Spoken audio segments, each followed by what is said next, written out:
নমস্কার, আমি আবার এসেছি একটি ভ্লগ নিয়ে।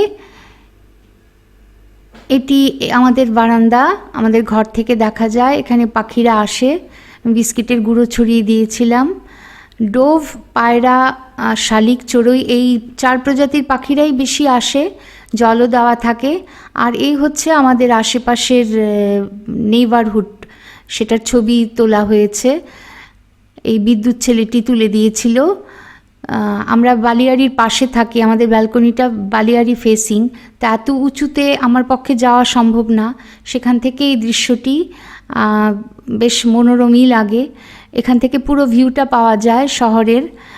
এটাকে বলে রাউন্ড অ্যাবাউট, এই যে গোল করে যে চত্বরটা আছে, আর দূরে এই পাহাড় শ্রেণী। পুরো মাস্কেট, পুরো ওমানই এরকম খুব উঁচু পাহাড় না, কিন্তু পাথুরে পাহাড় দিয়ে পুরো বেষ্টিত পুরো দেশটি। আর এখানে কোনো ভৌগোলিক কারণে খুব উঁচু হাই রাইজ বিল্ডিং হয় না, যেমন দুবাইতে সেটা দেখা যায়। এখানে গাড়ির আওয়াজ, 120 থেকে 30 কিলোমিটার বেগে গাড়ি চলতে পারে। 130 কিলোমিটারের বেশি যদি স্পিড হয় তখন পুলিশ কেস হয়। এখানে পুলিশ ভীষণ, আইন কানুন ভীষণ কড়া, এজন্যই হয়তো এখানে এতটা শান্তি থাকে এবং শৃঙ্খলা থাকে।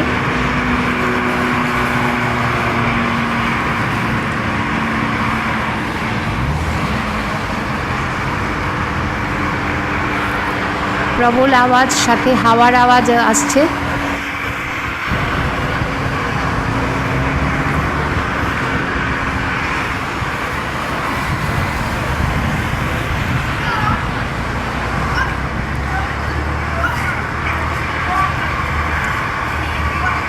এখানে একটি জমিদার বাড়ি আছে, পুরনো প্রাচীন একটি ওমানি পরিবারের বাড়ি। তার ঠিক উল্টো দিকে একটি ছোট্ট মসজিদ, আমি মসজিদটি আগের ভ্লগেও দেখিয়েছিলাম।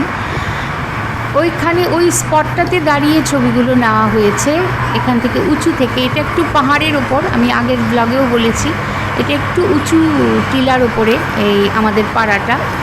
এখান থেকে এই ভিউটা তোলা পুরো। অনেক দূরে বিল্ডিংয়ের ছাদে দাঁড়ালে সমুদ্র দেখা যায়, সেটা কখনো আবার দেখাবো, হয়তো এত দূর থেকে নেওয়া সম্ভব হবে না।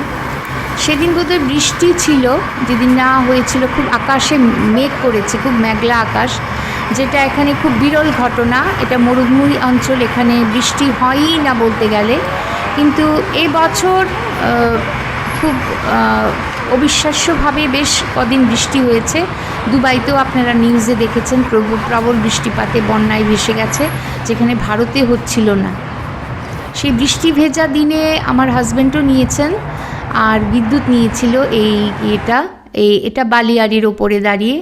এটা নিতে নিতে সে আপওয়ার্ডলি উঠছিল বালিয়াড়িতে, উঁচু পাহাড়ে, এজন্য ভিডিওটা একটু কেঁপে কেঁপে যাচ্ছে।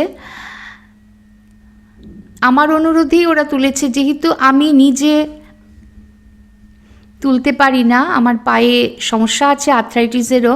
আর গত বছর আমি পা ভেঙে গিয়েছিল আমার, বাড়িতেই একটা দুর্ঘটনায় ঘটে। তারপর আমি শয্যাশায়ী থাকি 3 মাস একদম। এখন আমার খুব রেস্ট্রিক্টেড চলাফেরা, আমি বাড়িতেই থাকি এবং খুব সাবধানে থাকতে হয় আমাকে। তো এই জন্য আমি এই ধরনের ছবিগুলো ঠিক নিজে খুব একটা নিতে পারি না, একটু উঁচু পাহাড় বা এদের সাহায্য নিতে হয়। এবং বিদ্যুৎ ছেলেটি সবসময়ই সেই ব্যাপারে আমাকে সাহায্য করে। আমার হাজব্যান্ডও নিয়ে থাকেন, আমিও সুযোগ পেলে নেই। সব 3 জনে মিলেই এই টুকরো টুকরোগুলো আপনাদের দেখাচ্ছি, আশা করি আপনাদের ভালো লাগবে। এটা হচ্ছে বালিয়াড়ির ওপরে, সে তুলতে তুলতে উঠেছে।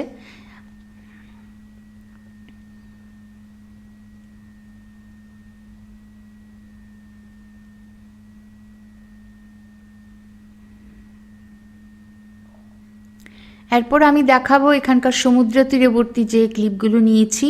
আমি কিছু ভিডিও শ্যুট করেছিলাম আমার গানের আরেকটি চ্যানেল আছে, নাম জয় জয়ন্তী মিউজিক চ্যানেল। এটি আমারই চ্যানেল, আমি ডিসক্রিপশন বক্সে লিখে দেব, আপনারা ওইটাও ফলো করতে পারেন। এখানে খুব সুন্দর সুন্দর সি বিচ আছে, সেখানে গিয়ে আমি এগুলো তুলেছিলাম, সেগুলো আমি দেখাবো। এই ক্লিপের পরেই আসছে, আপনারা সাথে থাকুন। ভালো লাগলে আমার 2টি চ্যানেলেই আপনারা সাবস্ক্রাইব করবেন এবং আমার সাথে থাকুন।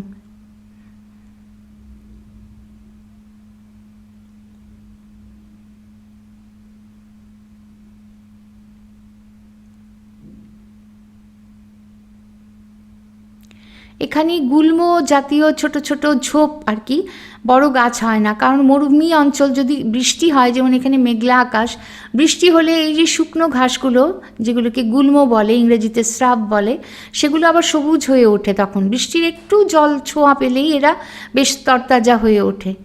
নইলে খাখা মরুভূমি বালি অঞ্চল, বাতাস দিলেই প্রচুর বালি আসে। আমাদের খুব ভালো লেগেছিল এই পাড়াটা, তাই আমরা অন্যত্র থাকতাম, এখানে আমরা শিফট করে যাই। এতে ভালো লাগে। এখানে ব্যাশিং করে আরবি ছেলেরা মাঝে মাঝে, এখানে এটা একটা সর্ট অফ স্পোর্টস। এরা গাড়ি নিয়ে বা দামি মোটরসাইকেল, যে 4 হুইল ড্রাইভ, যে হাই টেকনোলজি যেগুলো খুব দামি স্পোর্টস কার, সেগুলো নিয়ে ওরা এখানে ওঠে। এগুলো দেখলে খুব মানে থ্রিলিং, খুব ভয়ও লাগে। আমরা নিজেরাও একবার উঠেছিলাম, সে বহু দূরে মাস্কেটে আরেকটি নগরীতে, সুর বলে একটি জায়গা আছে মাস্কেট থেকে 200 না 300 কিলোমিটার দূরে। সেখানে বিশাল স্যান্ডউইন্স আছে, সেটা কি ওয়াইভা স্যান্ডউইন্স। সেখানে আমরা, সেই ছবিগুলো রাখা হয়নি, বহু বছর আগে, 10-12 বছর আগে করেছিলাম।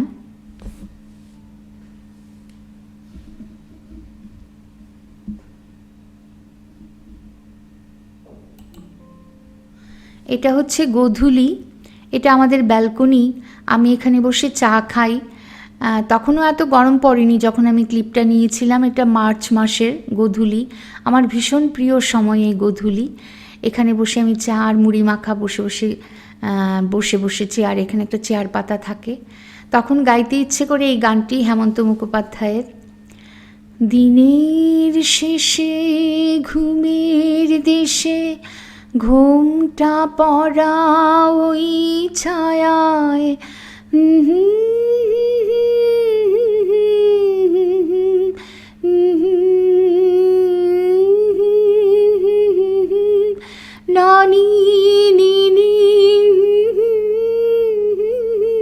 আমার মনে নেই আর বাকি কথাগুলো, পুরোটা গাইব কখনো।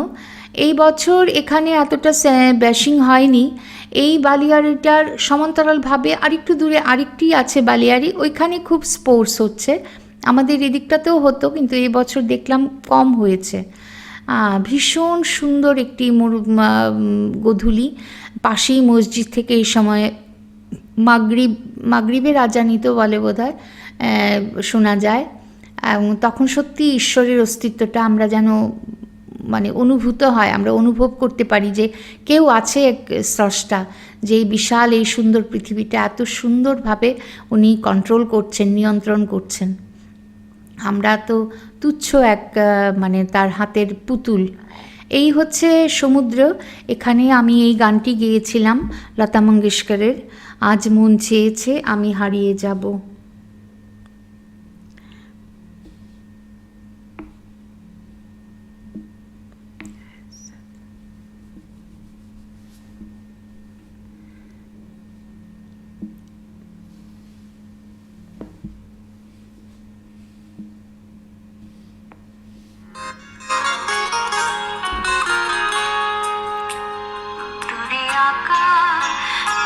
স্বামী হারাই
এটি হচ্ছে ইতি বিচ। ইতি বিচে আমি এই গানটি গেয়েছিলাম, দূরে আকাশ স্বামী আনায়। অসম্ভব সুন্দর এই বালুকা বেলা, এই সাগর তীরটি। এখন আর এখানে যাওয়া যায় না, একটি প্রাইভেট বড় হোটেল হতে চলেছে এবং তাদের ব্যক্তিগত বিচ হয়ে গেছে। এটা আমার ভীষণ মানে দুঃখিত হয়েছি, আমার ভীষণ প্রিয় জায়গা।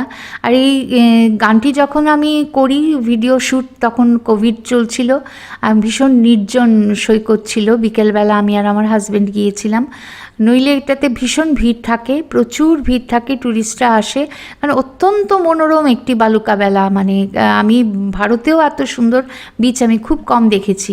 পৃথিবীটা কিছু দেখার সুযোগ হয়েছিল আমার, কিন্তু এত সুন্দর বিচ আমি সত্যিই আমি দেখিনি। এই গানটি হচ্ছে এটা।